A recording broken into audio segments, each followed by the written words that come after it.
Thank God Squid Game Season 2 didn't bring back these characters.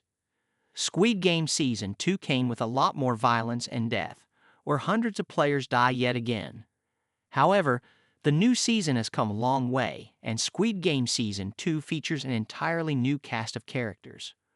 While there were plenty of lovable characters in Season 1, such as Kang Sae-byeok, Jung Ho-yeon, Cho Sang-woo, Hae-soo, and Seong Gi-hun, Jung-jae, there were also quite a few who just did not hit the mark and were better off left behind. Specifically, we're talking about the VIPs that appeared in Season 1, Episode 7, in the aptly titled VIPs. In that episode, frontman Byung-hun introduces a new group of observers to the games. The VIPs are a group of wealthy elite who were either the originators of the Squid Games or, at the very least, supportive of the games.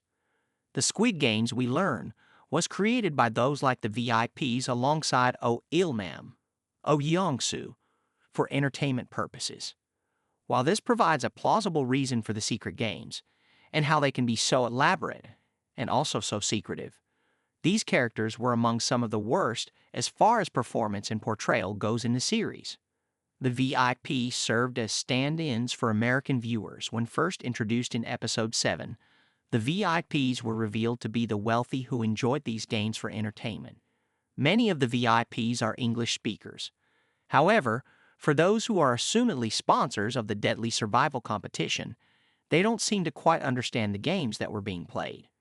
Throughout the episode, the VIPs continuously ask basic questions and repeat already given information in a way that comes off as expository. While in some cases, exposition can work, it feels more like the scenes are there for a Western audience rather than for story purposes. The exposition ends up feeling unnatural and poorly executed, as the dialogue and exchange between VIPs and the frontman are poorly worded. It would have felt more natural coming from the Pink Soldiers, otherwise known as masked men, when announcing the next game, or as inner dialogue with Gi-hun as one of the last remaining players. The VIPs were more silly stand-ins than anything else. Though they were meant to represent the barbaric nature of the wealthy elite, the VIPs instead appear to be cookie-cutter villains. Their jokes are almost painfully awkward. 69 is such a beautiful number, and it doesn't feel like it's meant to be intentionally cringy. The gross and sexualized humor involved does not make the VIPs seem more threatening. It's a bland shorthand to make them seem evil that doesn't work because it feels so forced. On top of that, there's an unnecessary scene with sexual assault with one of the VIPs and Jung Ho-yeon, who is undercover as a waiter, that feels heavy-handed in emphasizing just how evil and rich these men are. Villains who are just purely bad and evil people without any depth or meaning make for a boring cast of characters. The VIPs did not have any distinguishable traits from one another. Without any outstanding traits or characteristics to make them the slightest bit interesting, the VIPs feel more like fillers for the tensest scenes in the series.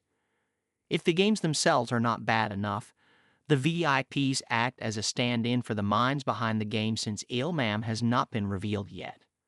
Rather than wasting time on these VIPs, the show would have done better spending time leaning into the frontman's complexity.